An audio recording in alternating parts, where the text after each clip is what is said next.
We are going to discuss the main features of valence bond theory VBT. The strength of the bonds depends upon the extent of overlapping. जितना ज़्यादा overlapping होगा, stronger will the bond.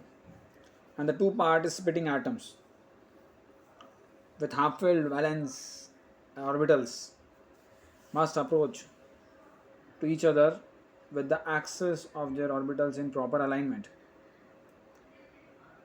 And the optimum distance between the two atoms at which the force of repulsion adjusts balance by the force of attraction and the energy of the system becomes minimum is known as bond length. ये हम diagram में देख सकते हैं.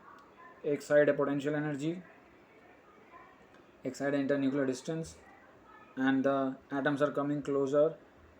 जब हम बात करते हैं we are talking about right hand side. ये जो एटम्स हैं राइट हैंड साइड से अगर हम देखेंगे, जब इंटरन्यूक्लियर डिस्टेंस ज़्यादा था तो पोटेंशियल एनर्जी का चेंजेस होना चालू होता है.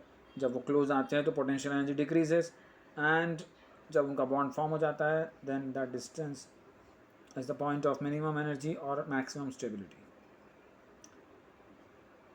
सो the graph start from the right hand side से शुरू करते हैं और नीचे नीचे जाता है. अगर हम लेफ्ट साइड से भी शुरू करेंगे तो पोटेंशियल एनर्जी नीचे आएगा, दोनों साइड से नीचे आता है, and it reaches to the point of minimum energy or maximum stability. This point is called as bond length.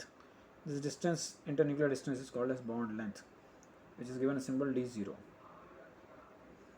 So that graph shows the variation of energy during the bond formation, variation of energy with internuclear distance. अब यहाँ पर for SS overlap between two hydrogen atoms, ये SS overlap अलग से दिखाया गया है, separately shown here. Individual SS overlap, SS orbitals of hydrogen atom gets overlap. So this is called as SS bond, SS overlap. Now different types of classification of covalent bonds depending upon the type of overlapping between the two atoms.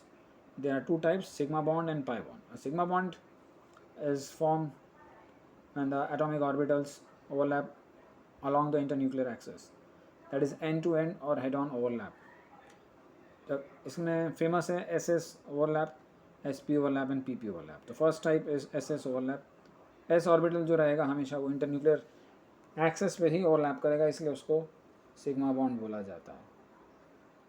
The bond is form on the internuclear axis when we join the nucleus together. SP overlap, एक hydrogen ले लो और दूसरा कोई chlorine ले लो, उस तरह से क्लोरीन का p ऑर्बिटल रहेगा, हाइड्रोजन का s ऑर्बिटल रहेगा. s orbital and p orbital will overlap along the nucleus. p orbital जो है डम्बल शेप है, s ऑर्बिटल स्फेरिकल शेप है. p ऑर्बिटल, दोनों p ऑर्बिटल्स ले लो, दोनों का ओवरलैपिंग अलॉन्ग द न्यूक्लियस होगा, अलॉन्ग द इंटरन्यूक्लियर एक्सिस होगा, तो it is sigma bond. And then the strength of overlap of this three sigma bonds is in the following order: SS greater than SP greater than PP. Pi bonds, किस तरह से bond form होते हैं pi bonds. Now let us see the formation of pi bonds. Pi bonds are formed by the sideways overlapping. Sideways overlapping is always at a greater distance, and this is the internuclear axis in the between, which is shown by the dotted line. And above and below this internuclear axis, the electrons can share or overlap the orbitals.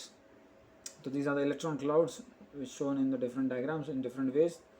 And the pi bond extent of overlapping is very small because of perpendicular and distance point of view. Distance इसका nucleus का पहले जो internuclear axis पे already sigma bond बन चुका है, उसके ऊपर और नीचे पाई बॉन्ड बनेगा in the perpendicular direction and away from the internuclear axis. तो उसका डिस्टेंस ज़्यादा हो जाएगा फ्रॉम द इंटरन्यूक्लियर एक्सिस, तो इसलिए वो वीक रहता है. And some facts related to sigma and pi bonds. All bonds are sigma bonds, but they all single bonds are sigma bonds. Single bond जितने भी होंगे वो सब सिग्मा होंगे. पाई बॉन्ड्स जो है वो कैनॉट एग्जिस्ट इंडिपेंडेंटली, तो जो पहला बॉन्ड बनेगा कभी भी वो सिग्मा बॉन्ड ही होगा. पाई बॉन्ड बने या ना बने डजेंट मैटर, लेकिन पहला बॉन्ड पाई नहीं होता. इन मल्टीपल बॉन्ड्स अगर डबल बॉन्ड और ट्रिपल बॉन्ड है तो पहला बॉन्ड सिग्मा होगा, बाकी बचे हुए पाई होंगे. और hybrid orbitals can form sigma bonds only, they can not form a pi bond. जितने भी हाइब्रिडाइजेशन में हाइब्रिड ऑर्बिटल आने वाले हैं जितने भी हाइब्रिड ऑर्बिटल्स रहेंगे जो हाइब्रिडाइजेशन के अंदर रहेंगे they will always form sigma bonds and the unhybrid orbitals will form the pi bonds. Sigma bond consists of only one electron cloud symmetrical about the internuclear axis, whereas pi consists of two electron clouds. जैसा कि ऊपर के diagram में हमने देखा, एक internuclear axis के ऊपर और एक इंटरन्यूक्लियर एक्सिस के नीचे है. तो पाई में दो क्लाउड्स रहते हैं, सिग्मा में only one electron cloud is there. And ये सब कुछ पॉइंट्स आगे काम आने वाले फ्यूचर में, इसके लिए यहाँ दे दिया है.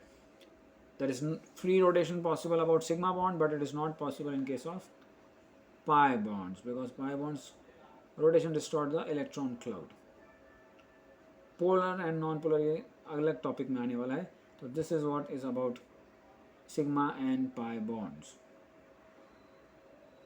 A short information.